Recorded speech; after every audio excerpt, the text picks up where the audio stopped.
All right, the Krug Show back streaming on a Monday, back from vacation, a week hanging out on the East Coast. We're back and we're rolling. And you know what? Mondays at 11 o'clock, or 11:09 on the West Coast, to be exact, means Sam Betesh time. And we got a special guest. I'm fired up. Let's go.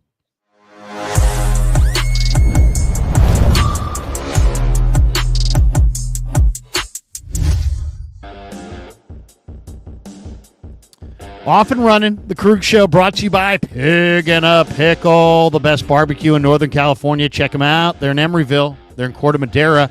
They're open 7 days a week from 11 a.m. till 8 p.m. Go say hi to Damon and Mary. Get some brisket. Get some brisket chili. You will not be disappointed. Tell them the Krug sent you. And, of course, we're brought to you by Mancini's Sleep World. Huge shout-out to our sponsor, Mancini's Sleep World. Mancini's is fantastic, and they are backed by 3 principles: their best price guarantee, their 365-night comfort guarantee, and free next-day delivery. So if you're needing a bed, now is the time, and make sure you use the code KRUG10 at the checkout or online at sleepworld.com at any of Mancini's locations. And thanks to all of our sponsors for sponsoring the Krug Show. The links are in the description below. I am fired up because Sammy's in the house. We've been doing this for a while now, these Mondays at 11 on the West Coast. And Sammy, you know, obviously you guys are already loving Sammy, but Sam and I go way, way back, and he has done a world of different things in sports broadcasting, in sports media. And today we have a special guest, Leger Douzable, and you've seen him on CBS Sports, SNY, ESPN, all over the NFL, the Jets scene, former defensive lineman with the Jets and Bills, and he's with us on the Krug Show to chop it up. Leger, thanks for jumping on. Man, of course. Thanks for having me. You know, Sam is my guy. We go back a ways. So, you know, he hit me up. He's like, man, why don't you come on the show with us for a little bit? And I was like, man, we're talking football. It's the summertime. This is always like that lull in sports when the NBA championship ends. And right now, all you kind of have is golf and baseball, and everybody's just fiending for football context. So why not talk about some football this summer? And No by the question. way, Larry, we got to give Leger a little extra love. Look at that Emmy award sitting behind him too. I mean, let's not forget. I mean, that doesn't just happen. They don't just send those out, Larry. All right, that's not like a coupon booklet that shows up at the house. All right, Leger earned that one. I mean, even off the field, look at him still bringing it. Leger legend, as I call him. But dudes, it's great to have you here. We're thrilled, and Larry, thanks for putting it all together, man. Well, we're fired up, and you know, we thought Leger would be perfect because of the Jets connections and so many Niners Jets connections, from Robert Saleh to Brant Boyer and others. And I don't know that it's over because, you know, I've been looking at the Jets depth chart, and I know Robert Saleh traded up in the 3rd round for Malachi Corley, and I don't know that Corley's got a route to a roster spot with the Jets, and if he gets cut or if it looks like he could be getting cut and the Niners have the right series of injuries offensively, I could see Corley being, a 49er if the draft pick compensation could be worked out. Just an idea. What's Corley? What do you think of the Jets wide receivers and Corley's fit in there? Why don't we start there? Yeah, I think the interesting thing about Malachi Corley, and you hit it right on the head when you talk about Saleh and his experience with San Fran coming over to the Jets, is they had a guy like Deebo Samuel that had the similar skill set to Malachi Corley, and that's what Malachi Corley did at Western Kentucky. He wasn't a precise route runner, but he was a guy, if you just got him the ball in space, he was going to make plays. He's extremely hard to bring down, and for some odd reason just could not get on the field last year as a rookie. And even when he did, when he made a positive play, he fumbled the ball right before going over the goal line versus the Houston Texans. So he had a little bit of growing up to do with the New York Jets. And the thing about football, Sam and Larry, is like when a coach gets fired and a new regime comes in, a lot of times they kind of want to build their own culture and bring in players that fit their mold or culture, right? So Malachi Corley, rookie player last year, got drafted by the previous staff. Now this new staff comes in, and they don't have any favoritism towards you, right? There's no loyalty towards you. So he's going to be in a camp battle. And it's interesting to say that because it's not like the receiver room for the Jets is a gaudy receiver room where you know going into the season, we know who our top 5 guys are. Honestly, the Jets may only know who 2 or 3 of their receivers are going to be. Right now, I would say Arian Smith and Garrett Wilson are probably the only 2 receivers that are guaranteed to be on the roster for the Jets next year. So for Malachi Corley to be even in the conversation of potentially getting cut, he should have some worries about him, and he should really grind this offseason to get ready to have a hellacious camp because he could be on the move, to your point, Larry. I'm looking at the depth chart. I just picked up our lads here and shared the screen. It's Garrett Wilson. Let's count. First of all, we all know NFL teams, they go with 5 or 6 receivers. Correct. Maybe they'll go with 7, but it's usually 5 or 6. So you got Garrett Wilson, that's 1. Josh Reynolds, they just signed as a free agent, that's 2. Lazard is a starter right now, at least. That would be, I would think, 3. They really like Tyler Johnson, the former Minnesota Golden Gopher who went to Tampa. He's not a burner, but he's got great ball skills. The talk at a mini camp was Arian Smith this, Arian Smith that. Arian Smith was not good at Georgia, but he is incredibly fast. We're talking about a guy who might be one of the fastest guys in the NFL. We're talking about 4.2 something speed. Then you look beyond Corley. You've got Xavier Gibson, who's a pretty accomplished return man. He's in a battle too, though. Yeah, absolutely he is. But if he gets cut, other teams will go after him for sure. And then I like Jamal Pritchett from South Alabama. He's a small receiver, but he's really dynamic. I don't know much about the other guys they got, but I'm just looking at that right there.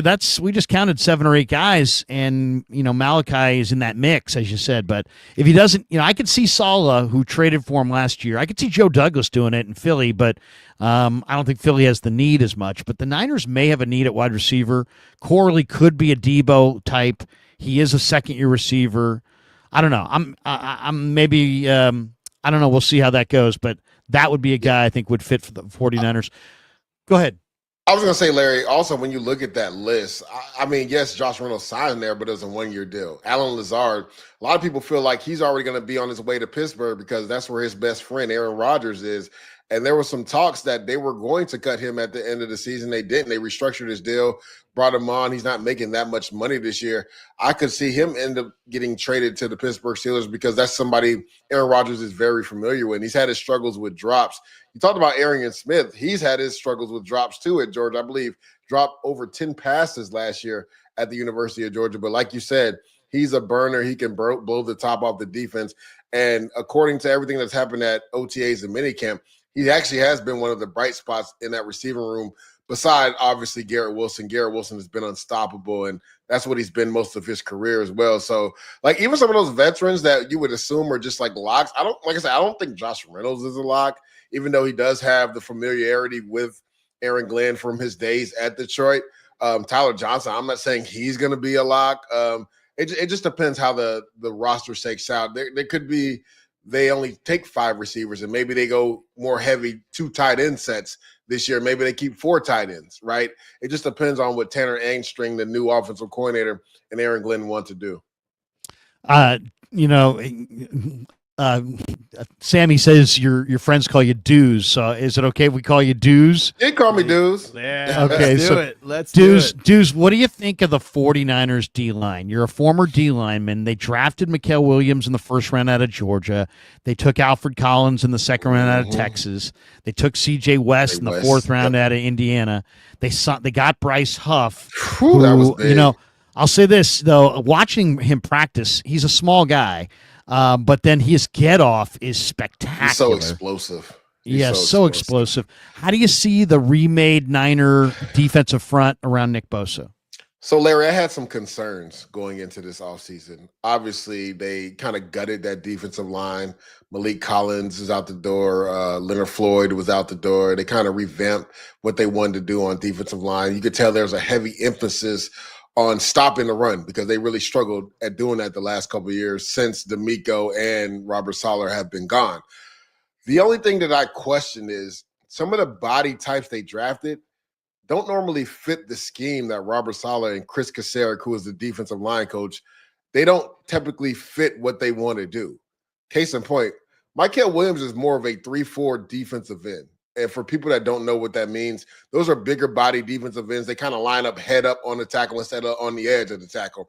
And that's what he did exactly. And that's what he did at Georgia a lot, right? And then there was times they kicked him inside over the guard, and he rushed the passer as a 3 technique, which, again, a 3 technique is the outside shoulder of the guard for people that don't know what that means.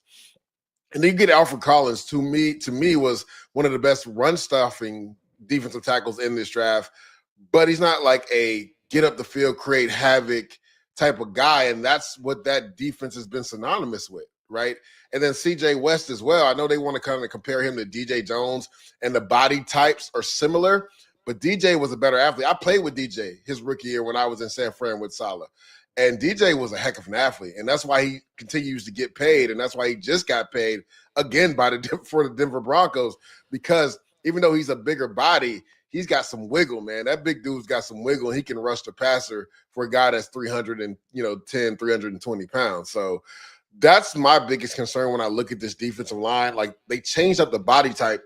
Does that change up schematically what they want to do? Because this defense has always been run by the D-line, creating havoc up front. But the body types that you have now, it doesn't associate with you still running that scheme. Now, Bryce Huff, I thought, was a major signing because the last time he was with Saleh, he had double-digit sacks, and that's why he got paid by the Philadelphia Eagles. And when he went over to Philly, it was a schematic change for him, going from a 4-3 to a 3-4 outside linebacker, which wasn't something he was accustomed to doing, right? He's used to pinning his ears back and going forward, where, with Vic Fangio's system as the outside linebacker, you got to drop sometimes. And that's not what Bryce Huff does. So I think we'll get more of the production that we saw when he was with the New York Jets, now that he's back with Saleh running that system. But my concerns are with a lot of the rookies that they took, that they're going to really be banking on to make plays early in the season. Is their body type, does it position them to have success in that scheme with Chris Kasarik and Robert Saleh? Well, I want to jump in on one part of this, and obviously, Deuce and Larry, I'm a Philly guy, and so the Huff thing is really fascinating to me. And Deuce, and by the way, thanks everybody for liking and subscribing here. We're at Krug Show, we're at Thinking Out Loud, Siciliano and Sam on both of these pages. And Deuce, thanks for being a huge part of this today. But my question is this, Deuce, and you've done it. You obviously, players change teams in this league. Most of them do. It's a natural. Well, for Huff to obviously have the impact that he did with the Jets, to get that money and show up in Philly. And it's not like that's a forgettable season in Philadelphia, right? I mean, this is a Super Bowl run by the Eagles that he is essentially not a part of at all. I mean, he's watching the Super Bowl like all of us on Super Bowl Sunday, instead of being a part of what is now considered a legendary defensive performance, not only through the entire season with Fangio, but specifically against Mahomes and the Chiefs in the Super Bowl. And you would think when the season starts, if you say, okay, Huff signs, the Eagles have the number one defense, and they beat Mahomes in the Super Bowl, you're thinking, wow, what an impact Huff had. And instead, he's making room for other guys to get in there. What exactly, what happens when you change? You're changing cities, you're changing teams. We talked about changing all of the scheme that he is in, but what is that like, and what's it going to be like for him now to be in a third setting with San Francisco? So let me take you guys into the locker room, schematic-wise, about Vic Fangio. And one thing I know about Vic, because I've talked to players that have been in the system, whether it's the Denver Broncos, the Miami Dolphins, the Philadelphia Eagles, is if he feels like you don't fit his system, there's no room for you. There's no room for you. And again, this is not a shot at Vic Fangio. And maybe going through OTAs and mini camp and camp, he thought Bryce Huff couldn't run his scheme the way, or proficient enough to be out there on the field over a guy like Nolan Smith or Jalix Hunt. And I think that's what, clearly, And I think that's exactly what happened, right? Howie Roseman was looking at this like, we can bolster our pass rush. We're going to get rid of Hassan Reddick, who's older, and we're going to get younger with Bryce Huff. But Vic Fangio has a certain way he runs things. And if you believe in the system and you run it to the T that's running it, you get what happens in Philadelphia. You get a Super Bowl winning team, right? But I know for a fact, if he feels like you can't be part of the solution in this defense, you're not going to play. And that's just how he's always been. So going back to the second part of your question, Sam, now I think Bryce will be more comfortable because he's back in a familiar setting with a coach that essentially believed in him. Because what people may not know about Bryce, if he was an undrafted free agent like me, he literally had to work his way up and like earned everything with the Jets.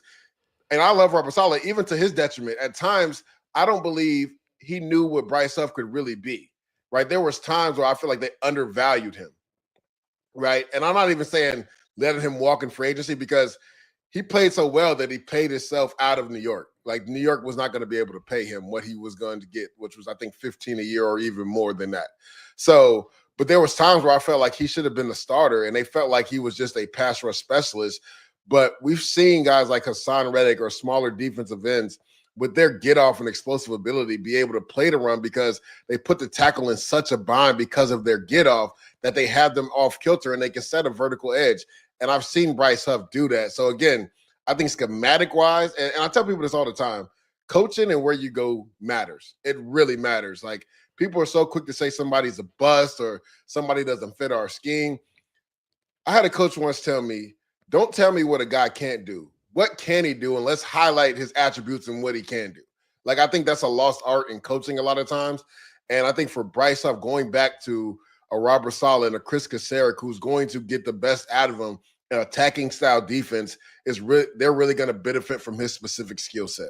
You know, Dudes, I asked Kasarik a few weeks ago. We had a chance to do some face-to-face with the coaches, and I really appreciate that. We get it a couple times a year, and I went right over to him and I said, hey, what happened last year with Huff? How do you explain the lack of production? And obviously, I saw the lack of snaps, but outside of the lack of snaps, explain the lack of production. You're watching the film. You wanted him. What are you seeing? And, he brought up a pretty good point, and the point was that, he's just basically saying different schemes.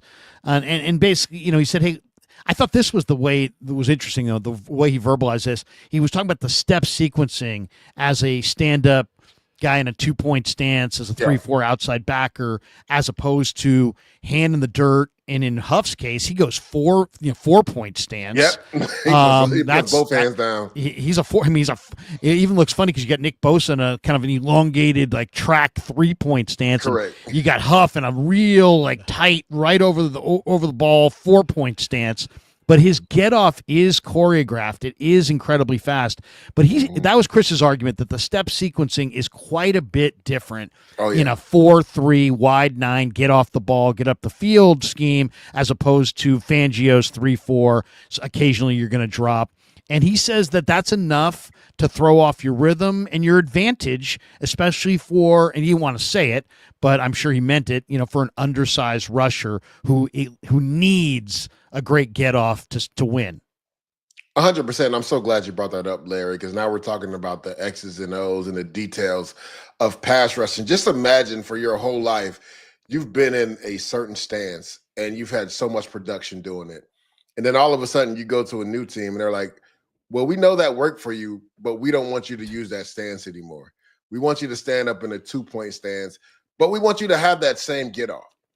No, it just doesn't happen. It's going to take a while for you to get used to being in that stance. And to KK's point, I call him KK because Chris Kasarik, that's his nickname, KK. He makes a really good point. Just like the step sequences and the details and how you're setting up your rushes are totally different in a 2-point stance than they are in 3-point stance. Like, in a 3-point stance, you may be able to get an extra step in. In a 2-point stance, you have to shorten up your stance or elongate them to set up counter moves. I actually saw Myles Garrett talking about this the other day, because he'll mix it up and he'll line up in a 3-point stance and a 2-point stance, and he changes up his cadence. And when I say cadence, like the way he steps and maneuvers to set up the offensive line. So again, if you have never done something before and they ask you to do it, it's going to take a while for you to feel comfortable in that stance and to have that production that you're accustomed to doing. I think, again, that was part of the issue with Bryce going to Philly.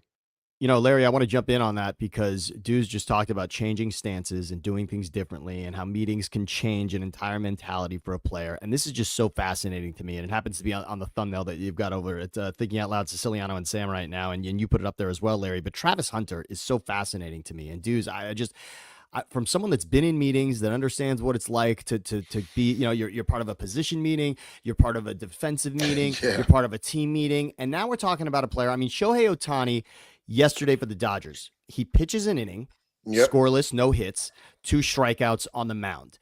He then hits a triple and a home run. He scores 3 runs and he drives in 5 RBIs. I mean, you can't have more of an impact on a game than what Shohei did. And he only pitched 1 inning, and he's obviously going to pitch more than that over the course of this season. That's what he does. What makes him the greatest player in baseball, I'll say, that we've ever seen. But in football, now we get it. I mean, in baseball, it is amazing what Shohei's doing, but dudes, every player plays a position, unless you're DH, and then hits, right? I mean, that's sort of the part of it. But in football, the idea of playing offense and playing defense, now there's one part of just through the game, the energy it takes to play both of those and never really get a break. But I'm talking about the week of prep, dudes. I'm talking about a play where you've got both playbooks, not just two different positions on defense, a position on offense, a position on defense. Travis Hunter's trying to do something. Charles Woodson's a Hall of Famer, right? But he chose a lane, dudes. He chose what he wanted to excel at. Travis Hunter with the Jags, to have the impact that we think he's going to as the number 2 pick, the way that he was, he's going to have to do this on both sides, right? Is this possible? I mean, I just don't understand how a player can comprehend everything he's going to have to in order to excel in these two ways. I mean, Travis Hunter is an alien just by what he did in college. Like, to take that amount of snaps on offense and defense weekend. I mean, there was games where he took over like 130 snaps, which is unheard of, right? You talked about what it takes physically to do that, but I'm with you, Sam. The mental fortitude and to know all the defensive checks, to know all the offensive checks, to be able to be out there and grasp everything mentally is the biggest thing. And his answer to people saying he can't do this, he was like, well, before I had school and football, now I just have football to think about. So, like, I'll be able to do it at such a higher level because this is the only thing I'm focused on. I don't have to worry about going to school.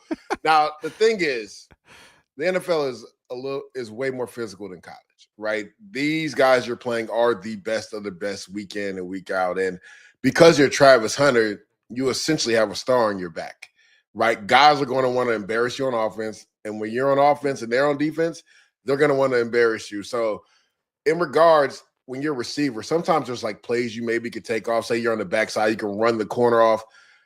Guys might try to send him a message and put hands on him, even on run plays, just to wear him down because they're like, who does kid think he is coming in, being able to play both sides of the football? And everybody keeps talking about the Shohei Ohtani comparison. I think you can't compare the two because as a pitcher, it's kind of like comparable to a quarterback. Shohei's like, his handprint on the game is literally like every play starts up with him pitching the ball. So he has an impact on each play, right, when he's a pitcher. Where Travis is dictated on Trevor Lawrence getting him the ball, when he's a defensive back, if the ball's thrown his way as far as him making an impact on the play. Now, again, what he's doing is out of this world. And honestly, I think for longevity, because he's not the biggest dude. He's actually kind of frail. And I don't think people have talked about that enough. Is he going to be able to withstand the physical rigors?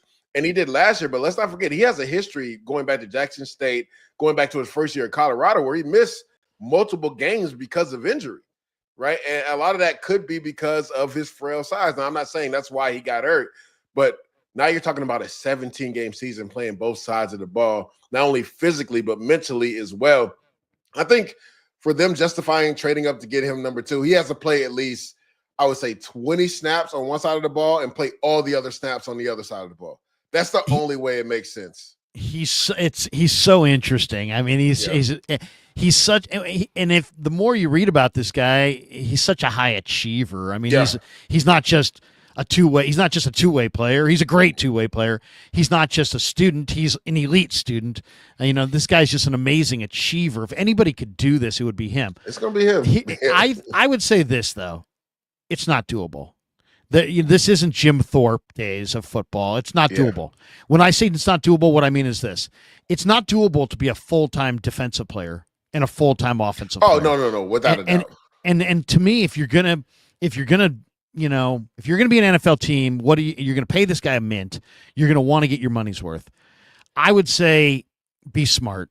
You don't take your Lamborghini or your Ferrari Testarossa off-roading. You know what I mean? And so what I would do is I would make him a full-time defender and have packages for him offensively. He's not a full-time offensive player. He's not running across the middle of the field. I'm not subjecting him to Malik Mustafa. I'm not. Malik Mustafa is going to end that guy. And there are Malik Mustafas all over this league. So, you know what? I'm not doing that. I'm keeping him as my big play guy. I want him in packages. I want to use him on the sidelines. I might use him as a return guy. I want him to impact the game the way Dion did, and have the ability. But I'm going to treat him like a sports car.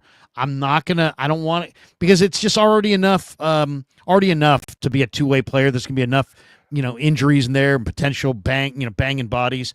I want to keep him out of the middle of the field. I want to preserve him because he might be the best game breaker we've seen in a long, long time. But some people say, well, he's a full-time receiver who's gonna moonlight on D. I don't think that works. I think he's a full-time corner with a package of offensive plays. If you had to be 1 and 1A, which would be the 1? Which would be the 1A? Well, we're talking business here. He probably would lean towards receivers because they're making $40+ million right for now. Money. For money wise. But I'm with you. I just think, and I think the GM James Gladstone even spoke to this. He was saying why they kind of indoctrinated him on the offensive side first is because there's so many more checks and more to think about that. He's so naturally gifted defensively. He felt like he would pick that up extremely fast. So I'm like you, Larry. I think to me, he'd be a full-time starter at corner, and maybe I'd even play him at the star position. That way we could just use his skill set, the free flow in the back end, and he could just play in zone coverage and just attack the football because he has some of the best ball skills we've seen in a long time. And then at receiver, I would get him like 15 to 20 plays a game, some end arounds, some bubble screens, give him a certain amount of packages that he goes in for, but he wouldn't be playing more than 20 plays max on offense throughout the regular season each game. Well, Deuce, I want to bring something else up because you and I talk a lot. We keep in touch, but something that really caught your eye, and Larry, you can put this up. There's a player. It's not talked about a lot.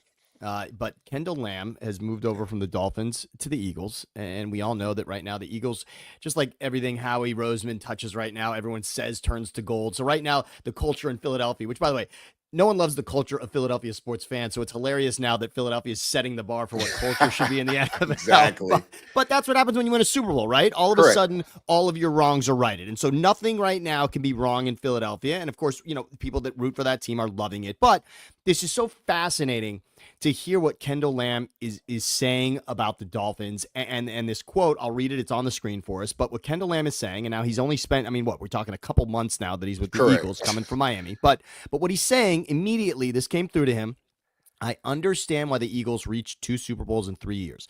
Players are never late, never toxic, and after every practice, the room spends 15 minutes sharing personal struggles to stay mentally sharp, something I never got with the Dolphins. Now, dudes, before just teeing you up on this, is that unique to Philadelphia? I want to ask you that. You've spent enough time in locker rooms in your days, and you spend enough time around them now. Is that unique to the Eagles? And is it something we're calling out the Dolphins for? Or is this something that happens across the league? There's so much to decipher in this. First of all, that's not unique just to the Philadelphia Eagles. Teams that have a lot of success, i.e. the Baltimore Ravens, the Pittsburgh Steelers, going back to the Patriots and their dynasty with Tom Brady, like this is some of the stuff that they do. Like guys are held accountable. But to me, this is lame as hell. And excuse my French, Larry and Sam. You were on the Miami Dolphins, I'm not mistaken, for the last 2 to 3 years, right? And there's certain things that we keep just in the locker room. And if you had grievances, you should have brought it up in the locker room. Now, again, if that didn't work, I have no problem with you going to the media and saying guys need to do better, guys need to be held accountable, guys are late, they need to show up on time. If you handled it or tried to handle it in the locker room at first.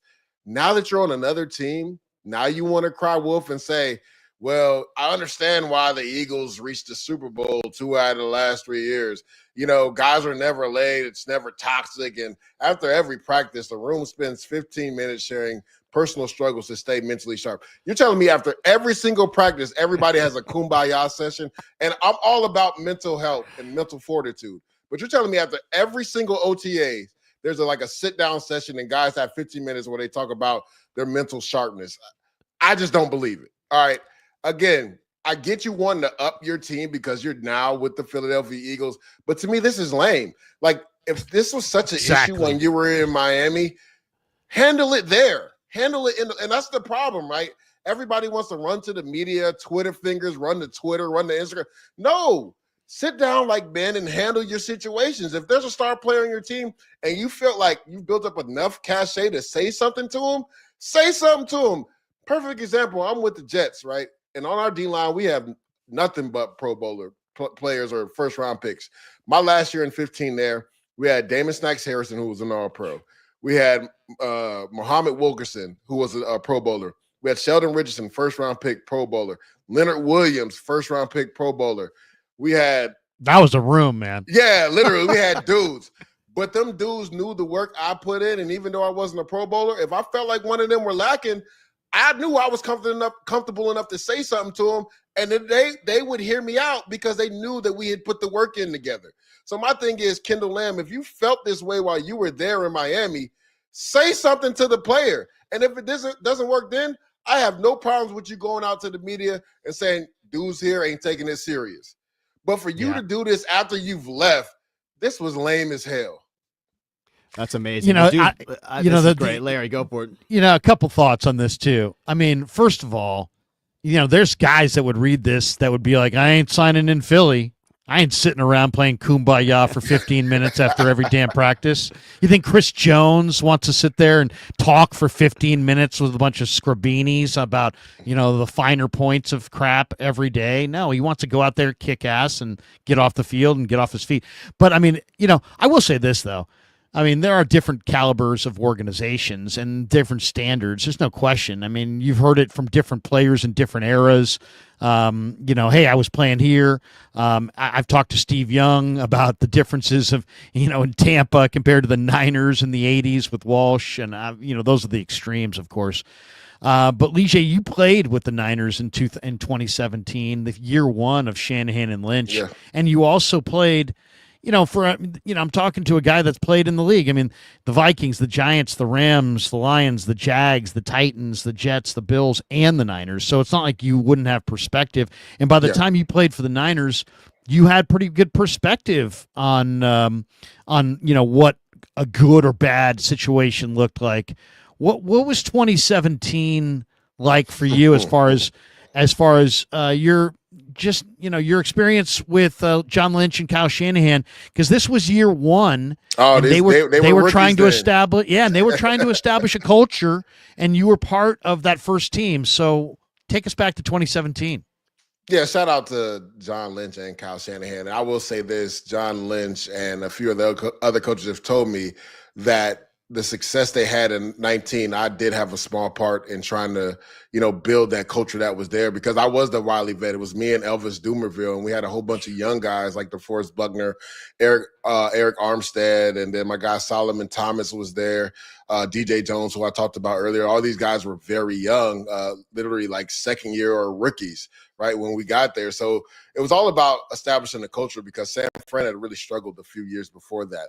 They had kind of lost their winning ways, hadn't been to the playoffs in like 4 or 5 years before that, maybe like 3 or 4 years before that.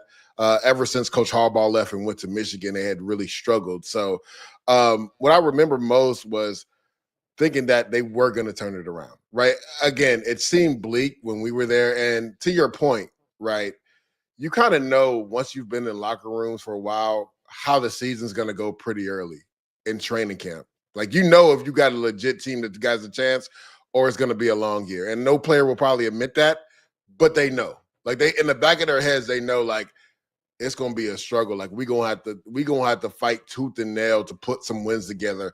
Or like, oh, we got a chance to make a run in the playoffs, or we got a chance to go get a Lombardi. Like, you know, pretty early on your teams, like, if you got a legit shot based on the dudes that are in the locker room, also like the resume guys have built up in the locker room, and then also just the culture alone, right? And in your first year as a head coach and GM, you're trying to build that culture. So I knew it was probably going to be a long year for us. Things kind of shifted when we made that trade for Jimmy Garoppolo, and the plan originally was for him not even to play. They were going to use him as trade bait the next year, but CJ Beathard ends up getting hurt, and he's forced into action. And then I think we win 5 in a row, and then Jimmy G becomes one of the highest paid quarterbacks NFL history at the time. He had $100+ million deal off of literally like 5 or 6 starts that season. So what I remember was, again, Kyle, it being his first year, John's being his first year, and them just trying to change the culture. And then like having guys like me and Elvis Dumerville around to try to help. And Joe Staley was another great dude as well that was in that locker room to try to help them turn that culture around. And like I said, 2 years later, they were in the Super Bowl. Amazing. Dudes, but before we let you go, I want to hit something, and it's back in your backyard here with the Jets. But this is a really interesting one. Mark Schlereth, who's a great guy, tremendous in the media, great former player, Super Bowl champ, played with Elway, of course. Schlereth's got a podcast, and he's pretty tight with Aaron Rodgers. There's sort of an inner circle of people that Rodgers likes to talk to. Schlereth apparently is one of them, which is great. But what Rodgers said to Schlereth, dudes, recently was that he couldn't believe he went on a 25-minute diatribe apparently to Schlereth about how brutal the Jets' running game was while Rodgers was there. Now, remember, this is only 2 seasons, and one of them, obviously, Rodgers was watching and not really on the field for. So this is probably more about 2024 than it is 2023. But the running game, which was looking like it was so much on the right path with Breece Hall, and what happened for the Jets to end up 31st in the running game for last season, and Rodgers was going on and on about this. So there's 2 pieces to this, dudes. There's obviously Rodgers, and every time Rodgers says something, there's a grain of salt, and everyone says, okay, is he kind of crying over spilt milk? But the other part of this is they were 31st in running the ball. So something wasn't working there. What, from your perspective, was happening with that Jets team with a healthy Rodgers, obviously adding Devontae Adams, but specific to the run game, as he talked about? What do you think of what went on there? There was so much that was messed up schematically with that team. And one thing Rodgers didn't mention, because it's his close friend, Nathaniel Hackett was the offensive coordinator before that. And when Hackett was, much. Exactly. Yeah. And in 23 or 24, the running game wasn't good when he was in charge of the play calling. I literally, Salah's my guy. There would be times I would text him, guys, and ask him, like, what is being taught on the offensive line when it comes to certain angles they're taking in blocking schemes? Because it just makes no sense what I'm watching on tape. Like, schematically wise, they were just all over the place. It just didn't make sense what they were doing to try to get the best out of the run game. And I think the offensive line struggled because of it. I know Breece Hall struggled because of it. And that'll be the real interesting thing this year with Tanner Engstring, because the Jets do have one of the youngest offensive lines that are really good, right? When you talk about adding Armand Membu, and the average age of a starter on their offensive line is only 24. Like, I don't know if there's a team in the NFL that can say that right now. The oldest person is John Simpson at 27. Like, they have a very young, gifted offensive line. So it'll be interesting with Tanner Engstring coming over from the Lions, and they like to establish the run. Can they finally unleash Breece Hall and get him going with Braylon Allen as well in the backfield? Because what they were asked to do schematically last year made absolutely no sense when you watch it on tape. And they were headed. There's also talk they may move Breece Hall. I mean, they have so many backs there now. The Jets do have a lot of depth. Yeah, Braylon Allen, Austin Davis, like that. They have some really good backs, but I don't think you can move Breece Hall. I understand why you would maybe want to do it because he's in a contract year, but Breece is one of the best complete backs in this league. They just got to figure out a way to get him the ball more effectively. Yeah. Oh, if he's got 4.3 speed, he's really, really special. I don't know. There's one football question I wanted to ask you, because there's a great article in one of the annuals about pre-snap motion. And it basically, without getting too deep into it, it just basically talks about the evolution of all the different schematic adapt. The offense breaks down, has one shift, and the defense is another shift, and it's the zone blitz, it's the 46 defense, it's the flooding a zone, it's the West Coast offense. Well, a lot of teams are using pre-snap motion, and early on, it was about giving the quarterback a coverage indicator. If the defender went with the guy, and they're playing man. If they didn't, he passed it off. They're probably playing zone, some form of a zone, and it gave quarterbacks, a pre-snap indicator of man zone. Now, according to Farrar, he thinks that motion is being used to more define and disrupt, and offensive coordinators are targeting, that conflict defender or a particular area of coverage by introducing, a target into that area late in the pre-snap process with the shift, and then accentuating it with motion.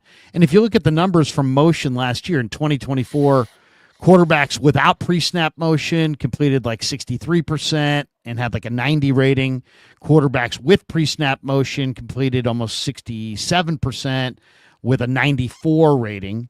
And then quarterbacks, when they actually hit the guy that went in motion, they had a 75% completion percentage with a 100.1 passer rating. So that was very successful. What do you think? I mean, we're seeing shifting safeties now, where defenses shifting safeties at the last time to try to create some indecision among the offense. It seems like the offense and defense are trying to do the same thing to one another. Where do you think this is going as far as pre-snap motion? Shanahan's used it a ton, but then last year out of the blue, he made a lot of changes to what he did, and we do see trends within the league. What are you seeing? This is the evolution of football. I liken it to this. Like in the 90s and 80s, everything was run dominant, right? So linebackers were 250, 260 pounds to stop the run. And then offenses got smart and said, you know what? We're going to come out in 11 personnel, one back, one tight end, three receivers. Your big linebackers can't cover our tight end in space, right? And what happened? The defense adjusted and linebackers got smaller.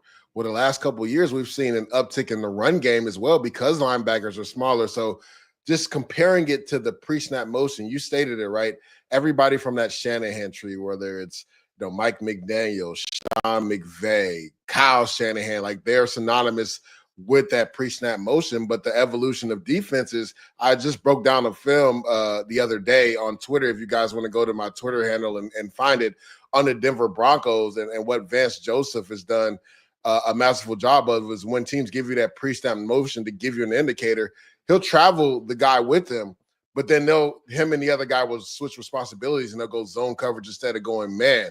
So what you see pre-snap compared to post-snap is different. And a lot of times you'll get double motion, right? You'll get pre-snap motion from the tight end, and then once he sets a receiver in motion, because the quarterback just wants to check to make sure it's going to be man coverage. And Vance Joseph and different defensive coordinators have done a really good job of switching things up with saying, well, we're going to travel our guy with your receiver and tight end. But what you don't know is that we're going to switch responsibilities with the guy on the opposite side of the field. And now, instead of that corner or slot corner playing man, he's playing zone and he's dropping in the middle of the field. He's dropping down the seam. And now, the quarterback is thinking he's trying to look the safety off, thinking it's man coverage to throw a corner route or a go route on the other side.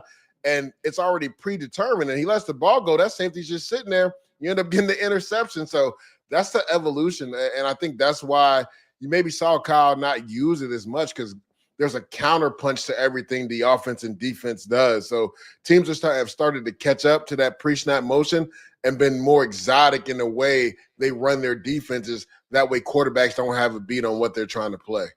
Yeah. I mean, the whole game is like about forcing hesitation for sure on either side of the ball. You just want somebody to think a little bit too long. That's all.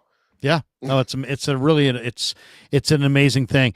Hey, I've really enjoyed this conversation, man. Glad to have you with us. And I know we got to let you go, but you're welcome back anytime. We'd love to chop it up with you and talk ball throughout the year. What are you thinking for this 49er team before on your way out here? They were a 6-win team last year. Yeah. They got ridiculously high expectations. They've got the league's easiest schedule. The schedule says they should win 10 or 11 games with their eyes closed, but they're also leaning on 3/4 of a new defensive line. Not much depth on the O-line. And yeah, not much depth. Brock's depth. making $50 million. It depends on what you think of Brock too. A lot. You got some young linebackers too, Correct. trying to break in. You've got a bunch of new faces in the defensive backfield, and there's not a lot of blue chip talent out there. I said to Saleh last week, I'm like, in New York, you had dudes, man. You had Sauce and you had DJ Reed. I go, how many dudes you got here? And he's like, I don't want to say until training camp. Well, I'll say this, Larry. To your point, the schedule makers did them a huge favor. And again, They also did themselves a favor, dudes. They only won 6 games. Yeah, but I'm just saying make strength of schedule what you want it to be, because we know each year things change, right? But Yeah, right yeah. now, based off of what happened last year, they have the easiest strength of schedule when you look at the schedule that they're playing. I think they will win at least 10 games. I actually have the Cardinals winning that division this year. Dude. I just think their trajectory of where the Cardinals are going and the moves that they made this offseason. To your point, Larry, like this is Salah's first year back. Literally only, I would say, Nick Bosa, maybe Fred Warner are the only two guys on defense that actually coached or played under him. Because I don't even think Diamador Lenore played under him. I think he was already gone by then. So, like, Salah's first couple of years were rocky there because he had to build up the system the way he wanted it to run, and it really didn't go into effect until that third year when Chris Kaseri came. Now, that to me is a trump card. Chris Kaseri. He can kind of make some of your ailments right by the defensive line play. Now, going back to what we talked about earlier, are some of these rookies going to be able to step up to the plate and be like how Nick Bosa was his first year? I mean, that's lofty expectations, if you ask me, to ask a guy like Mykel Williams or Alfred Collins or CJ West to come in and have the impact that Bosa had his rookie year. It's kind of unheard of, right, to do what Nick Bosa did his rookie year. But that essentially, if the 49ers want to make a run, that's essentially what needs to happen for them. And then you look at the cornerback position, right? I would assume Ronaldo Green's going to be on the outside. Upton Stout, to me, loved him coming out of college, but he's a slot corner. But Diamador Lenore is one of the best slot corners in football. So are you going to force him outside, which is not out of his position, but it's not his best position? Because we saw Kansas City do that last year with Trent McDuffie, and I think it actually hurt them in the long run. Now, again, they made it to the Super Bowl, so you can say, did it really hurt them in the long run? But him not being in the slot doesn't depict his best skill set. And to me, Upton Stout can't play on the outside. He has to play in the slot. So that'll be the interesting thing. And then on offense, we talked about it, the lack of depth on offensive line. Like, obviously, Jalen Moore outpriced himself when he went to Kansas City, but they needed a guy like Jalen Moore to essentially come in and be the guy in case Trent Williams does get banged up again. I mean, yes, Trent Williams isn't human, but Father Time's undefeated. Like, at some point, he's not going to be the Trent Williams that we're accustomed to being or seeing. Right. They also lost Aaron Banks on the inside, so they have to replace the guard inside there. So, like, Dominique Pooney was a saving grace for them last year as a third-round rookie. But I have some real concerns with the depth on the offensive line. Say a Jake Brendel or a Trent Williams goes down or a Pooney goes down. Like, who's the guy that you really have faith in to come in? Because one thing we know, Larry, there's 100% injury rate in football. Somebody like your swing tackle is probably going to play at least 6 or 7 games, and I mean start, not just play. And right now, I don't have a lot of faith in their swing tackle. If I'm not mistaken, they signed DJ, right? Humphreys. Yeah, no, they signed him, then the contract fell apart. They got Andre Dillard. I don't understand. Dillard hasn't panned out his whole career either. So right. It's like, that's a concern. They're so top heavy that if somebody gets hurt, it's going to be just like it was last year. And are we sure Brandon Ayuk comes back and is the guy that he was before the injury? So, like there's a lot of concerns there. But, again, the schedule makers did them a lot of favors. Deuce, one last quick thought. I did a video on this when I was on vacation back east. I didn't like the idea at first, but the more I think about it, the more it makes sense. What do you think of Jalen Ramsey? The Niners have the second most cap space in the league. Ramsey was drafted. His head coach was Gus Bradley. He's here. Saleh knows all about him. He wants to play for a winner. He wants to play on the West Coast. Wants to go to the Rams, but it sounds like the Rams don't want to spend the money. No, he's got a big contract. Said, you can get him. You can get him for nothing. You can get him for a 6th-round pick, but you got to pay the money. That's the thing. He says he can. He says he can play nickel. He says he can play safety. He's played corner. He is one of the smartest players in a while. What does Jalen Ramsey have next? Do you think Saleh will knock on Lynch and Shanahan to bring this guy in? Do you think he fits? You mentioned Demo. I agree. Demo's better in the slot. They're playing him outside. If you got Ramsey, if the Niners would you go after him? And if you did, I might play him outside and put Demo back in the slot and play Upton Stout off the bench. Give me your thoughts on Jalen Ramsey. Yeah, and this is the thing, as you get older, and think about Jalen Ramsey. I've talked to so many corners in football, and a big part of his game is his athletic ability. Like, I had corners tell me if he would lock into his technique, he probably could have been the greatest of all time. That's how good he is athletically, and that's how much of a freak of an athlete he is. But kind of how we talked about Trent Williams earlier, like Father Time is undefeated. And we saw Charles Woodson kind of prolong his career by making the switch to safety. I honestly wouldn't mind if they traded for him and put him at safety, to be honest, like a middle field safety, and just let that athletic ability go. But to your point, right, Diamond Lenore, you move him into the slot, put Ramsey on the outside. I think that would make the most sense. That way you don't depend too much on Upton Stout coming in year one and being a guy, because Ronaldo Green, actually had a pretty good rookie year, and he's kind of solidified at the other corner spot on the outside.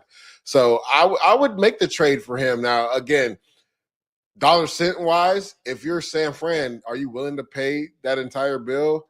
Because Miami kind of just wants to get rid of him. And that's another thing. You talked about the culture, right? Like, you got to have a real conversation with Jalen Ramsey, because he wasn't happy in Jacksonville, forced his way out, ends up, getting traded from the LA. Now, the LA, I don't think it was a bad thing. I think it just was a money thing. I don't think it was a culture thing.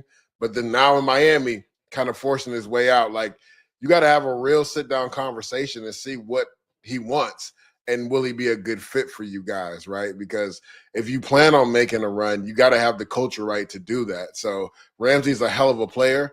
I think it makes a lot of sense. I'm actually surprised the Rams haven't done it yet, because it makes even more sense for them and their lack of corner depth. But I would not mind that at all, just because, like you talked about, San Fran has the second most cap space right now, because I think, if I'm not mistaken, Brock's deal doesn't kick in until next year. Why not get it done if you actually think you got a legit shot to make a run? We never asked you about. Oh, go ahead, Sammy. I was only going to say, it always seems to be a war of arms with the Rams. And if this is between the Rams and the Niners, here's an opportunity to do it. And McVay already had said this would be an uphill battle. Now, he wasn't saying that from a personality standpoint, but you could tell he was sort of reading into the idea that it's probably going to cost too much, or it's just not going to be a fit with who we have. So McVay didn't exactly say, yeah, we'd love to have him back. It seems like that's not going to happen. Also, one last thought. I'd be remiss if I didn't ask you with the Jets connections. Brant Boyer. Give me your thoughts on Brant Boyer. Niners special teams have been awful. They went from they were bad. They've been bad under Richard Hightower. They were bad under Schneider, and those guys are not bad coaches. And now here comes Brant Boyer. Is Brant Boyer, what level of special teams coach is he? Will the Niners special teams improve under Brant Boyer? I will tell you this. There's a reason why he lasted through a couple regimes with the Jets, because he's a really good special teams coach. I mean, just go look at the output of the special teams players for the New York Jets. You can talk about, Irvin Charles or Justin Hardy. These guys are always at the top, vote getters and Pro Bowls. When you talk about just pure special teamers, special team players play hard for Brant Boyer because they really love and adore him. So I thought that was a home run signing by Kyle Shanahan. Obviously, he has the ties with Robert Saleh, and that probably went a long way in him signing there. Obviously, the 49ers need to fix their kicking game first and foremost. That was one of the biggest issues for them last year. But overall, you're right. It just has not been consistent. I think Brant Boyer will get them back consistent, because he's a really good coach. Leger, thanks for jumping on, man. We really enjoyed your perspective, and man, this is the first time I've had a chance to talk to you, but I'm very impressed. Would love to have you back. Best of luck. By the way, I was looking at your Wikipedia. Sammy, do you want to guess what Leger and I have in common? Oh wow! Oh wow! This is career-wise. Okay, career-wise. Okay, well, Larry, you were a scout. I know that. Did you scout Leger at some point? I mean, that's what I'm gonna go. No, because I scouted in the '90s. Leger's younger than that. Okay, true. So, true. Okay. But we both work for Mad Dog Sports Radio. Yep. Yes. So I am an athlete tonight on Mad Dog Sports Radio channel. Yeah, I did. I hosted that for almost 2 years. And okay, now, I'm a host on a Sirius XM NFL radio now. Awesome. And I worked there on Mad Dog Radio, hosted Overtime, which was at the beginning of Mad Dog Radio. I did the overnight show from the West Coast, 10 p.m. Sammy to 3 a.m. Wow. Ooh, goodness gracious. West Coast, 55 minutes an hour, no commercials. It was a long show.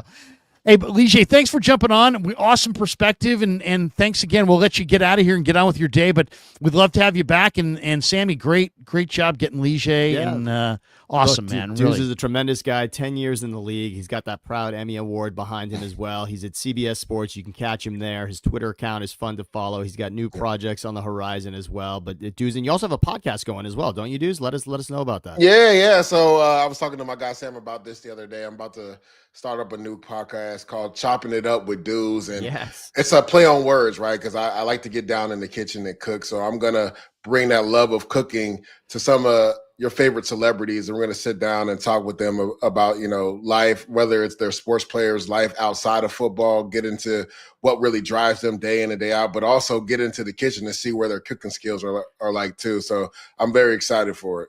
Oh, that's very cool. Guy Fieri, watch out. Watch out. Deuce is coming. Hey, man, have a great rest of your day. Thanks for jumping on. Appreciate you guys. Appreciate it. Oh, Deuce man. is awesome. He was fantastic. Great guy. Great get. I was talking to him. He actually, we were talking, we were chopping it up. In fact, he and I just thought to myself, I know Larry and I have these great conversations on Mondays, but Deuce, obviously the Jets are always sort of top of mind, mostly for bad reasons, it seems recently, but I figured with the Rodgers being in the news the way that he was, and this solid connection, obviously for you, Larry, I just thought Deuce would have such incredible insight to these Niners now that there is that Jets pipeline with the Niners. It's right there. And Deuce is capable of, he's capable of talking about anything, clearly, but he can get in the trenches with you. I knew that you would appreciate that, and he is just a tremendous dude. Oh, yeah. Fantastic. I mean, we'll turn that into 5 different videos that are going to be really, really good. So glad. I want to show you a guy that I stream with who has a Niner thought, and it's funny. It's about Sebastian Valdez, who's a defensive lineman. It's funny. This is why you really, you can't really anticipate what a team's going to be until you actually see it. Because when you put these guys in the field, odds are somebody who you think's good is not going to be good. Somebody that you don't think's any good is going to be really good. Here's Chase Sr., who does his own stream. Here he is talking about this player for the 49ers. And let's listen when we can hear this and we'll react. Here it is. Did the San Francisco 49ers find a hidden gem in undrafted free agent defensive tackle Sebastian Valdez? Let's dive in. I'm Chase Senior, host of the 49ers Report, and if you want Niners coverage every single day year-round, be sure to give me a follow and subscribe. So following the draft, the Niners inked Valdez to a contract. He played his college football at Washington and Montana State, and keep in mind that in this Niners wide 9 scheme, sometimes it's hard to fit defensive tackles who fit the Niners scheme. It looks as though Valdez could. Really impressive all throughout the spring. He's 6'3", 301 pounds. He ran a 40-yard dash in the pre-draft process just over 5 seconds. So he has some speed and explosiveness to his game. A 3-tech with a lot of power and core strength. He packs a punch and plays a lot heavier than 301 pounds. As a defensive tackle in the wide 9, you have to be mobile. He definitely has some short area quickness and feel, and there's an opportunity because the Niners are thin at defensive tackle for him to make the team. Yeah, I've been talking about this guy as well. A couple years ago, I was really fired up about Brock Purdy going into camp. This is a guy that I'm really fired up about going into camp, and nobody really knows anything about this kid.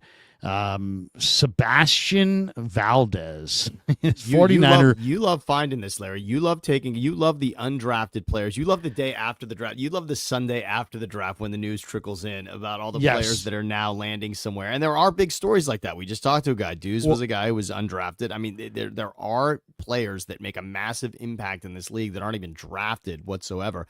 I went back yesterday. I couldn't believe it. I was going through all the drafts before this draft to look at who the top pick in the draft was, and then where some of the other gems are.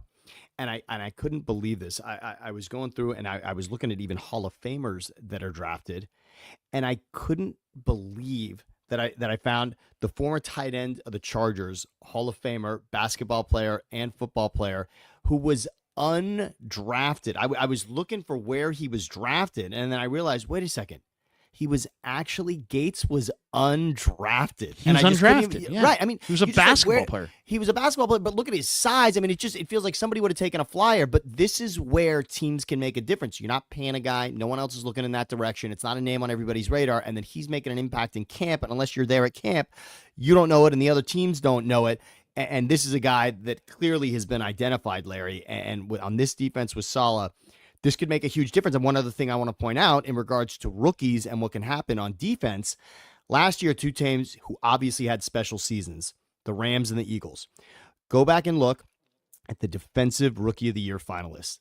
Both the Eagles and the Rams had 2 players nominated for Defensive Rookie of the Year. It was historic that we had 2 teams with 2 players each as Defensive Rookie of the Year as finalists for both the Eagles and the Rams. And obviously both of those defenses made an impact in 2024.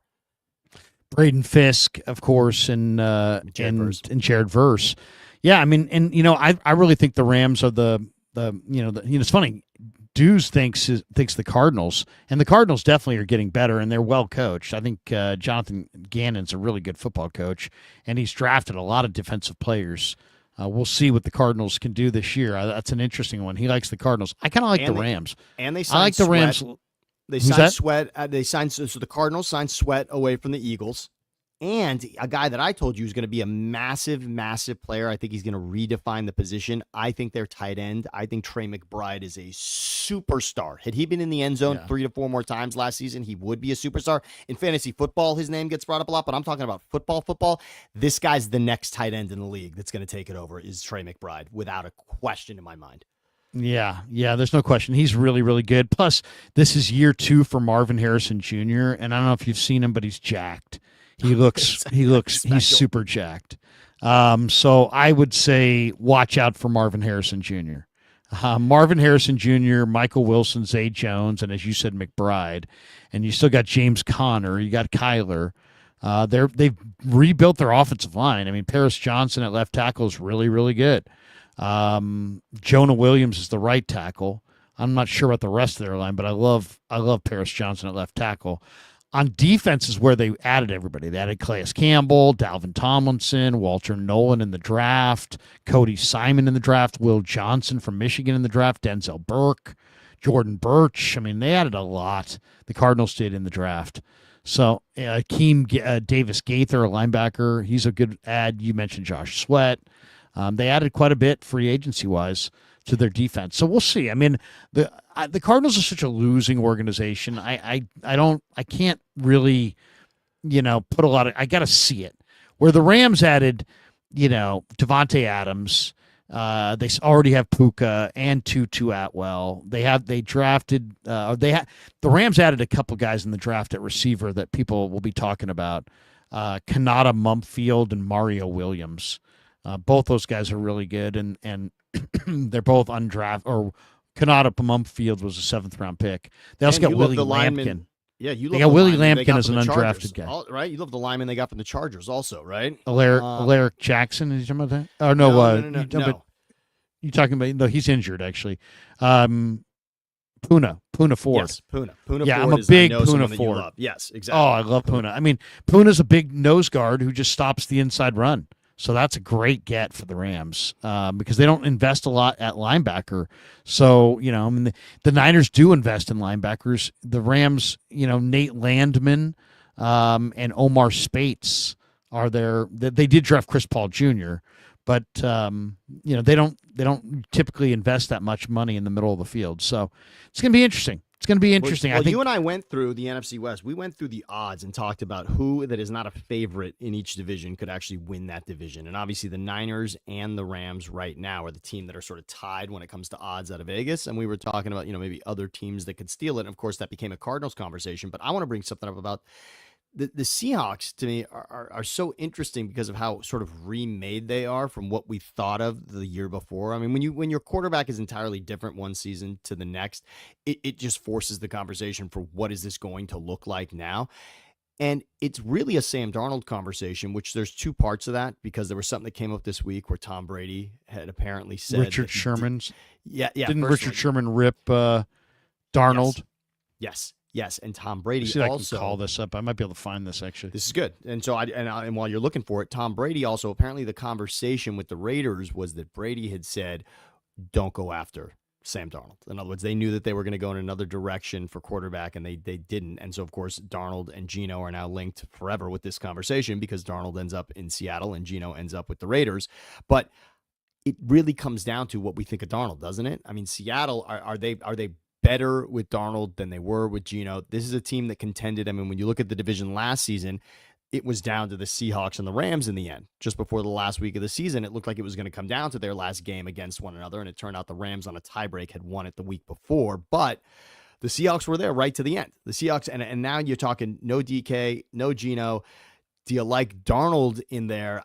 It's really pretty interesting to look at them. I don't know. I don't know. Seattle's really fascinating. The run game, I thought it was going to be sort of a coming out for Charbonnet, and it still could be. I still like Charbonnet. I like their 1-2 punch at running back.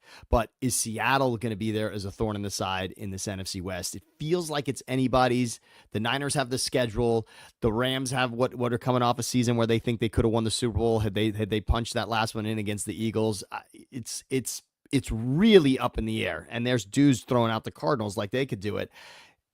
I think I'm leaning. I'm leaning Niners. I'm just going to lean with the schedule and the idea that Purdy's going to now say, you know what, everyone says that I'm getting paid and now I'm a different guy. I think Purdy has had his head on straight this entire time. I see the Niners with everything to prove, and a guy we haven't even mentioned his name today, Christian McCaffrey.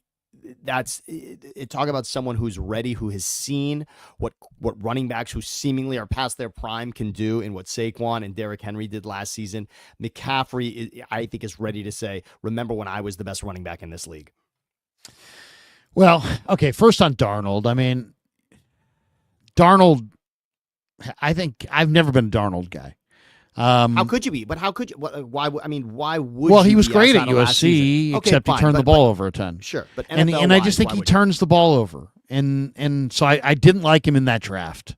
You know, I really didn't. The year that he came out, I was not like us. And SC quarterbacks don't make it. Rob Johnson, Matt Barkley, you know, everybody. Carson's the number one. Carson Palmer, but he's not just the number one. He's the only one. I mean, Sanchez has a moment. Clearly, Sanchez. He's known for the butt fumble. Yeah, true, but he's also known. I mean, when you talk about the come on, Jets' that was an aberration. That was an aberration. Okay, well, you can't have an aberration 2 years in a row, Larry. I'm sorry. But you can't have. He had that was his entire career. But that's not bad. That's not bad. I mean, 2 in a row, 2 runs the AFC Championship. I mean, that's like saying that Tebow had a good career. No, it's different. It's different. It wasn't. He had twice. 1 year. This Tebow guy had 2. Sanchez, dude, I don't take years I mean, away. I know you sound like you maybe are friends with Sanchez. No. Okay. He's an LA guy. He's media. You're media. I don't want to. If he's your best buddy, I'm sorry, but I'm glad he got his hair cut. Larry, did you see his hair on the? I'm glad he cut his hair. By the way, from showing up on Fox. I don't care about his hair, but I do remember that people were like Stafford or Sanchez. I'm like, are you kidding me? Yes. Stafford is worlds better than Sanchez. Proven true. Anyway. But I'm not a Sanchez guy. But I'm not an SC quarterback guy. I wasn't a Rob Johnson guy. I wasn't a Matt Barkley guy. I mean, I could go on and on. You're not a Caleb guy. You're not a Caleb guy, right? Not a Caleb guy. And I just don't believe in the USC quarterbacks. And Carson Palmer, really had a big arm and great stature, but he was really a stiff. But he had some great years in Cincinnati. No, Carson clearly did. But for Darnold, I don't believe in Darnold. So I'm with Brady on that one. I don't believe in Darnold. Darnold turns it over. What you don't want to do in the NFL or as a quarterback is turn it over. Turnovers will kill you. You could be good at everything else, but if you turn it over. And what did Sam Darnold do? He had a good year last year, surrounded by Justin Jefferson, Jordan Addison, and all these badasses. And then as soon as it was like, hey, Sam, it's quarterback time, it's playoff time, he reverted back to turnover, Tommy. So that's what he is. He's a turnover machine. I'll say this. I really believe that Jalen Milroe is going to wind up being the guy there. I think Jalen Milroe is going to wind up, I think Seattle's going to, it won't be early. They'll have their whole Sam Darnold, this is your year. They'll probably even go to Drew Lock. They'll probably all play, but eventually by the end of this year, they'll be talking about Jalen Milroe is their guy. This is going to be a transition year. Oh, we made a mistake with Darnold. He looks good. He looks good. He looks bad. He looks bad. Uh-oh, now he's hurt. Now he's then. Oh, and then here comes Milroe. Oh, he's playing well. Look at him. Look at his running ability. Because Milroe's got a howitzer. Milroe's got unbelievable speed. He's got a strong body. He's a hardworking guy. He's not a natural, but it'll take him some time.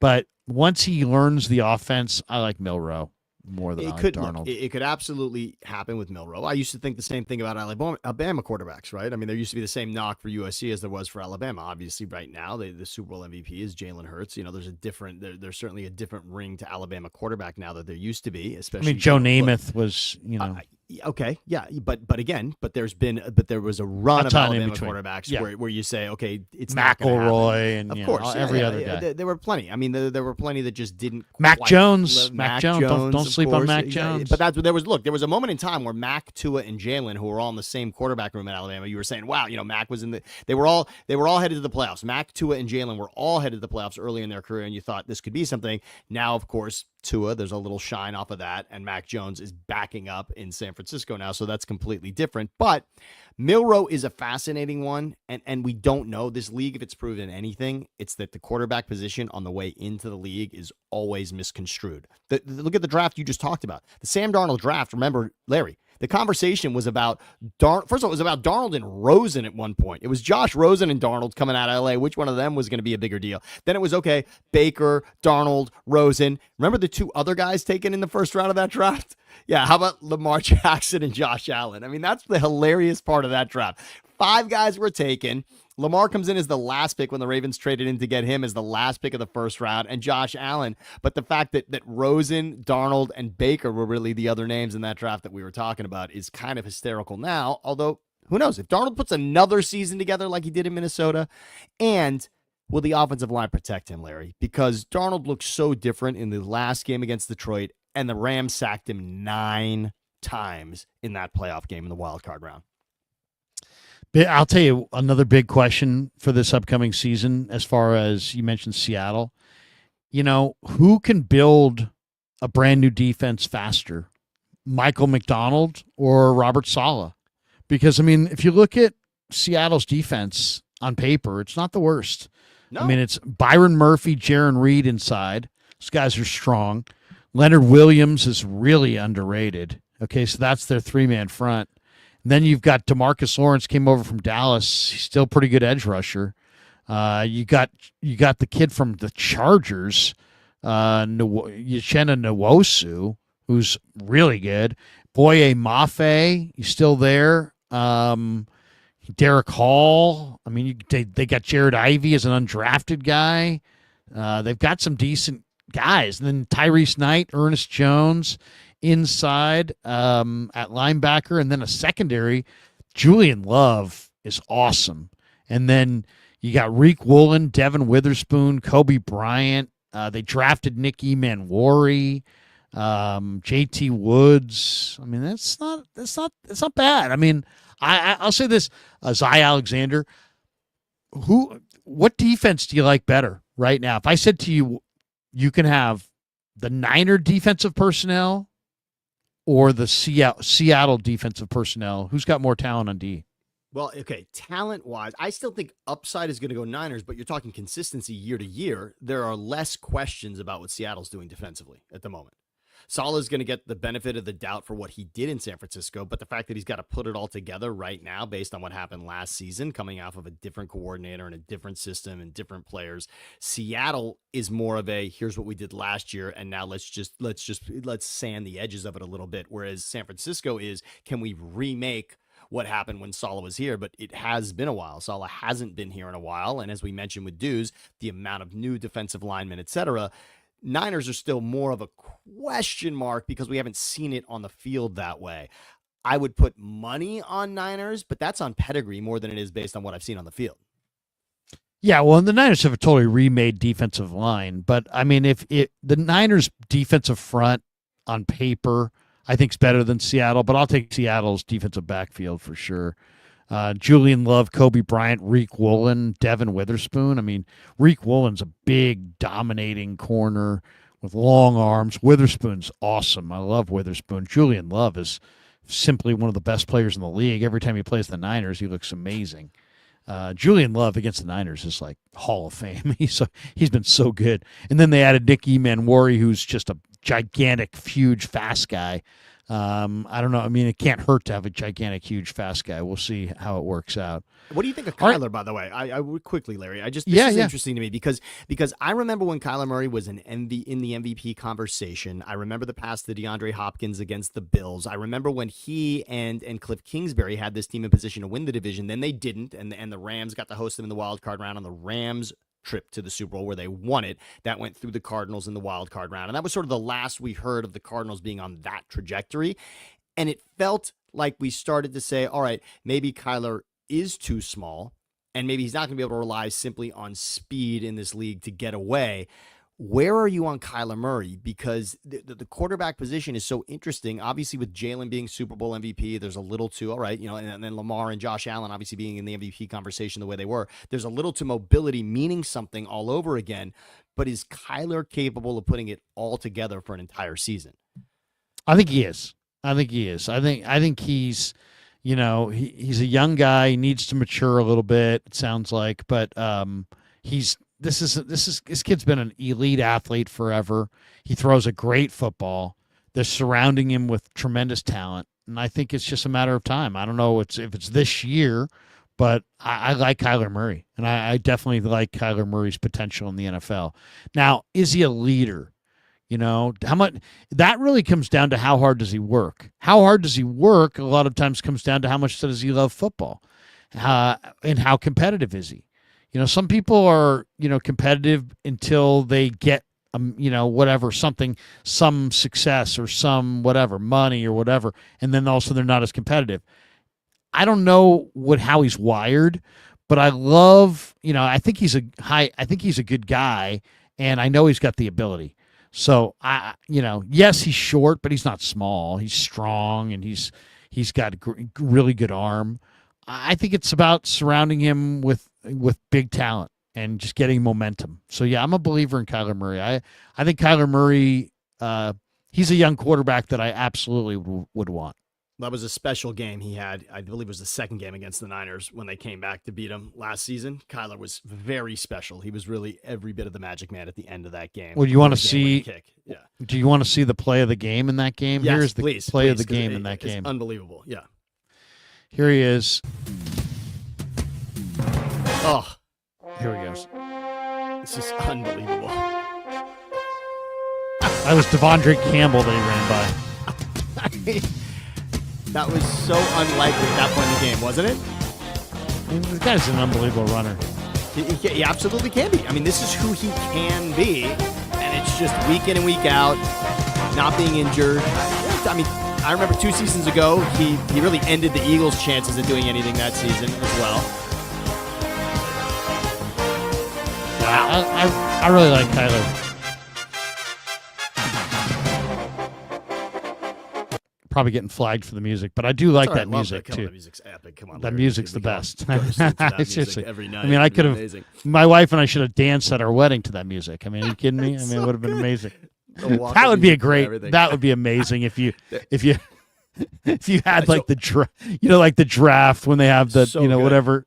If you were and the couple blah blah blah. Yes, no, that's so good. In fact, I was at a wedding this weekend. My cousins Max and Brittany. So they got married. Max did, and they actually had the band out while the bride. Once they kissed the bride, they actually had the band playing. The band kissed the bride? No. So obviously he kissed the bride, and then the band played an acoustic version on the strings for "I Love L.A." for which is like the Dodgers every time the Dodgers win a game. The Randy Newman. So it was the Randy Newman. Yeah, but like in a string quartet. It was really, it was perfect for Dodger fans. It was perfect. Yeah. Oh, that is perfect.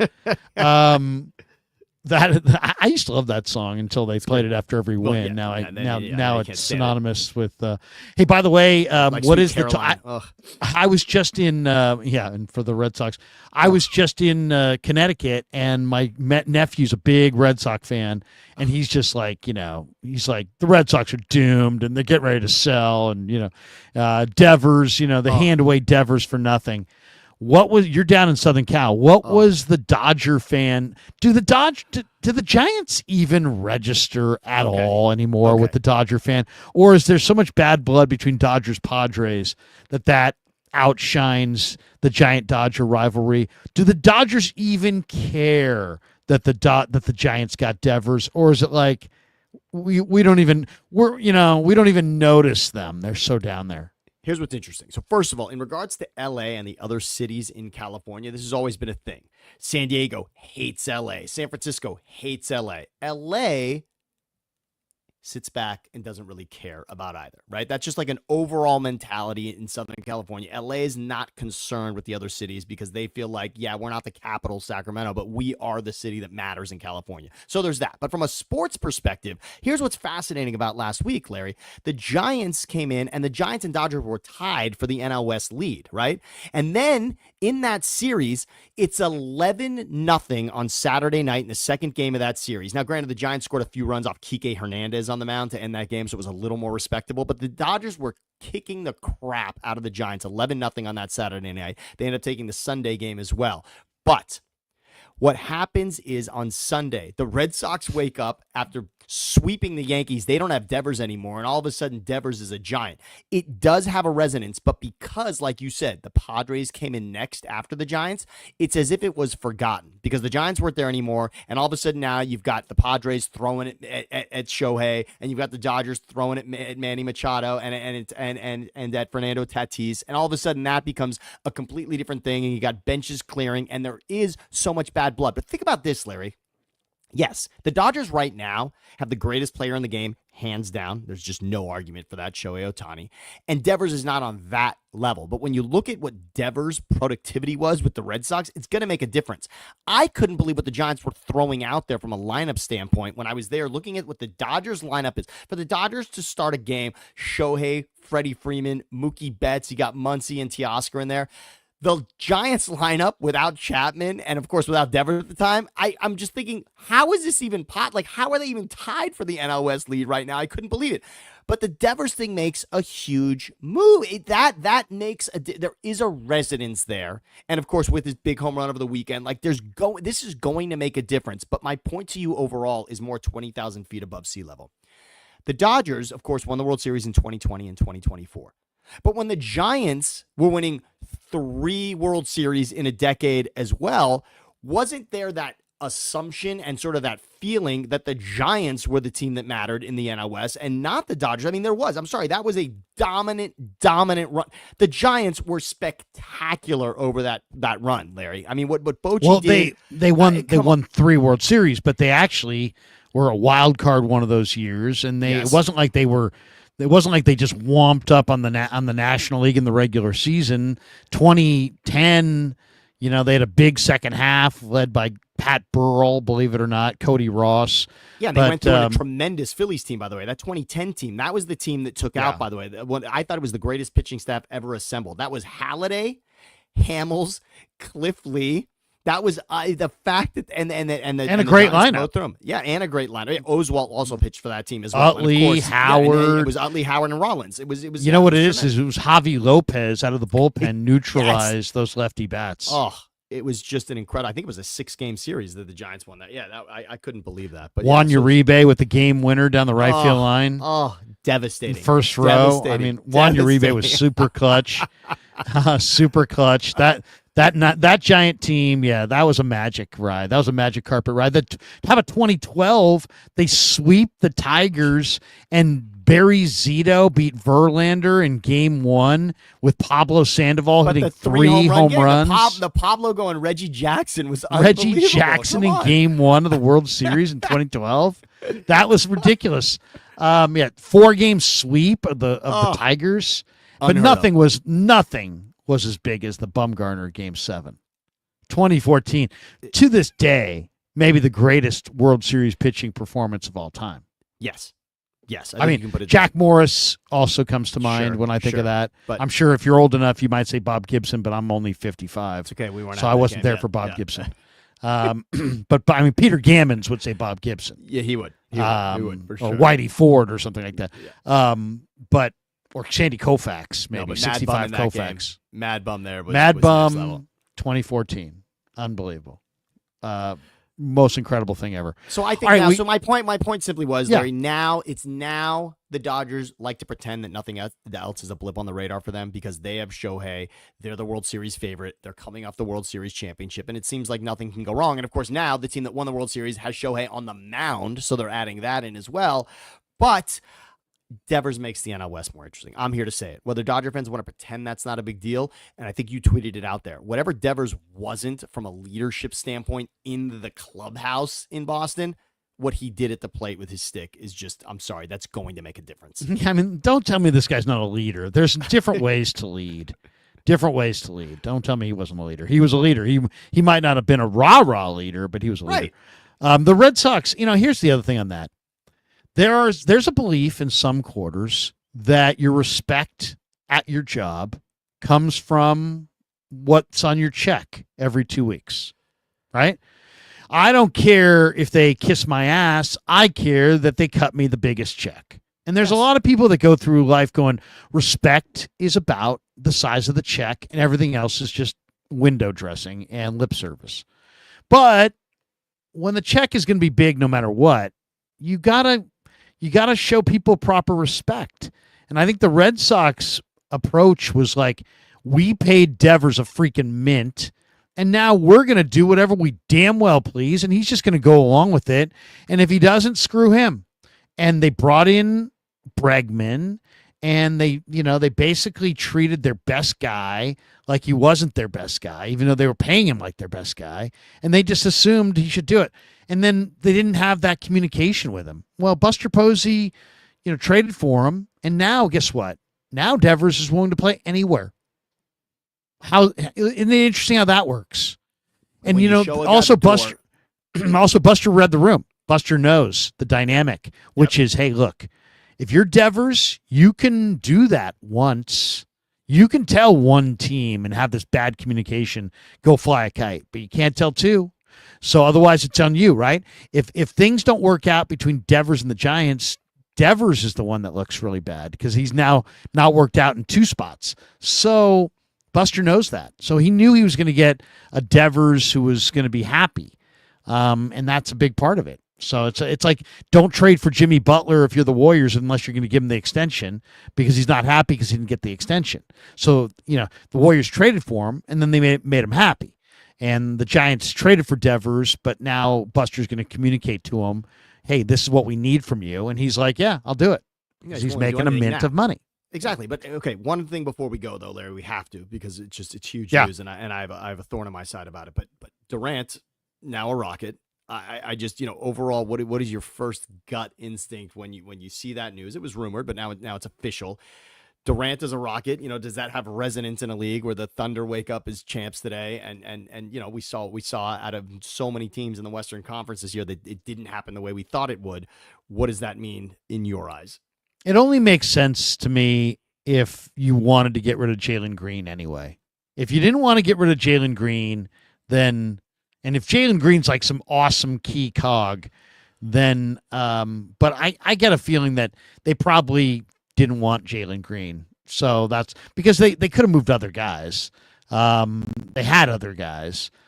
Jalen Green's pretty good. I don't like ever in any sport trading 23-year-old guys for 37-year-old guys. I don't Doesn't like make that. sense. Doesn't make sense. I didn't like Jordan Poole for Chris Paul. Right. Didn't like it. I have two things on this with Durant. So I don't believe in this. Everything's about this year. Damn the future. I don't believe that. First of all, look who the champs are, right? OKC. This is the idea. I mean, this They're is the young. perfect example of a patient approach where you're building a team the quote unquote. I don't want to even say the right way, but sort of the typical way where you're drafting players, developing players. That you're I mean, look how patient they are with Chet Holmgren, et cetera. So, but with Durant, it feels to me like Durant's career now is the end of Shaq's career all of a sudden. Like, if this doesn't happen, Phoenix was a disaster. Brooklyn goes nowhere. But, I mean, think about it. Shaq actually ended his career with the Cavs, with the Celtics, with the Suns. Completely forgettable chapters of Shaq's Hall of Fame career. Are we going to see that with Kevin Durant now? Is this Houston thing going to go nowhere? The Phoenix thing, which looked amazing on paper, went absolutely nowhere. And Why the hell is Kevin Durant not a Warrior when that was going to happen at the trade deadline? I'm so upset about that, Larry. It pisses me off every time I hear that Durant could have played with Steph for one more minute. It's all I want to see. Those two together on the court was the most unstoppable force this league has seen in decades. And the idea that Durant didn't want to move his kids out of school or whatever the fuck it was, that he doesn't end up on the Warriors, I'm angry about it just on a personal level. It just hurts me that I don't get to watch it. And I'm mad that Steph and Durant both have so much basketball left in them, and they aren't going to do it together, because when they were together, nobody could touch them. You know, it's funny. You know, some people, you know, get married and they stay married for 58 years and they that's it. Some people get married and they get married again in 5 years, and they get married again in 10 years, and they get married again in 20 years, and they get married. So some people keep changing and other people stay. What's right? Who knows? It's right. It's about happiness, right? Some people stay in one house, one city. They never leave. Other people, I've got people I know that they literally need to move markets like every 2 or 3 years to feel alive, and they're constantly moving. Kevin Durant is a nomad. He went to 3 high schools in 4 years. He's a guy that keeps moving. He's one of the greatest players of all time who, when he retires, there's not a fan base that would call him him. He's not going to be known as a Net. He's not going to be known as a Warrior. He's not going to be known as a Thunder. He's not going to be known as a Rocket. And OKC just won a championship without him. He's not going to be known for anything. He's just going to be known as Kevin Durant, the guy with all the money and bunch of Olympic records. He's got some Olympic records. He's a great player. He's undeniably one of the greatest players in history. But he's also kind of a nomad who doesn't have a home. And he didn't want to be here because he's petty, and he knew Steph was the face of the thing. And then the Draymond thing. I mean, Draymond, yeah. And Draymond called his ass out. You know, I had no problem with that. Most real Warrior fans didn't really have any problem with that, because KD was doing that. KD was checked out, and Draymond called him out on it, and the rest of those guys, including the owner, didn't have the balls to do it.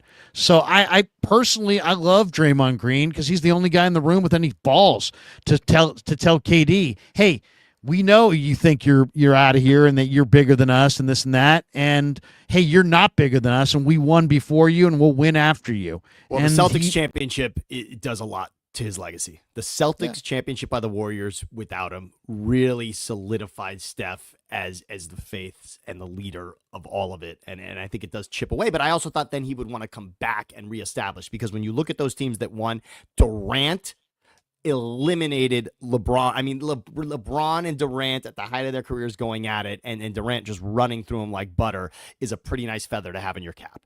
Does Houston win a title with KD? I would say no. No. I'm sorry, no. And this year says that anything's possible, of course, with the OKC and Indy in the finals, but I don't see Houston with KD winning a championship. How terrible was that for Halliburton? He's Achilles. Is that for sure Achilles? It is. Today it was Shams just said it's for sure, and you could see it just reverberating off his calf in that highlight when you watch it in slow mo. I know you could see it. What if I'd said to you next 5 years or 10 years? What team do you think wins the most titles? You have Tatum broken in Boston. You have Halliburton broken in Indy. You've got this great young team in OKC with a ton of assets. I guess we could all say OKC, but I don't know, man. They were good. I don't know that I would say that. I didn't feel like we were watching an all-time great team. I just didn't. I don't think Chet's an all-time great player. I just don't. I think the next decade of this league is going to run. I think San Antonio. I think Wembanyama is going to be that good. I think Fox and Wemby. I think building around that. Castle. If Fox ends up being the answer, fine. But if not, finding what fits with him, the way that it didn't happen in Milwaukee, where Giannis, yes, of course they won one, but it hasn't been sustained. I think San Antonio's got the right calm culture about it. They will find out, much like they paired the Twin Towers together, right? I mean, finding that answer for Robinson and Duncan is what you can do with Wembanyama now. I see San Antonio rebounding and becoming the team of note. That's interesting. Wemby at the top of the NBA ladder. That would be interesting. He'll be the alien. Yes. He's so fun to watch. He is so fun to watch. Nothing like it. You know, the what that guy can do at that size is just crazy. All right, that's going to do it for us. We are an hour and 33 minutes in. Thanks to let's hit our two supers here. Yes. Joseph Ernberg, 15 touchdowns, 25 picks. Season coming for Brock Purdy. Missed you, Larry. Clarence Speaks, member for 36 months. Sammy, there you go. Little Clarence Speaks in the house.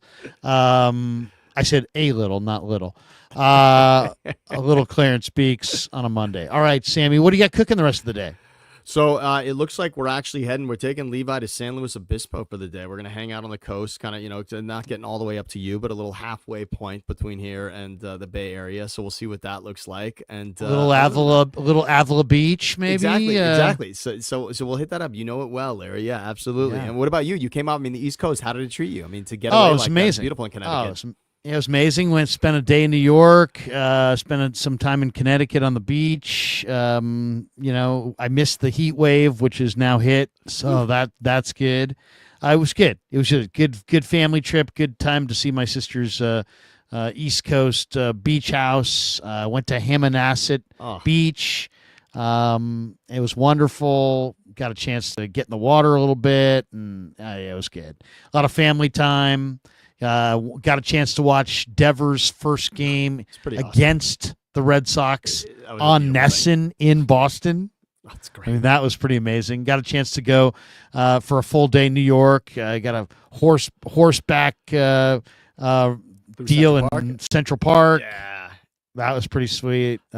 Motorized bikes, I should say. We didn't go horseback. There were horses in there, but we didn't do the horseback. We did the motorized bikes. Nice. But it was awesome. It was awesome. Great time. And really, really good time. It was fantastic to see family. And so, now we're back. I'll be on KMBR tonight at 6:00 for a little Niners Nightly.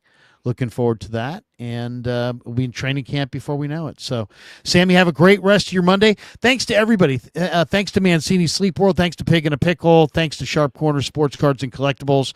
Thanks to Sammy. Sammy, anybody you want to shout out before we bolt for the door?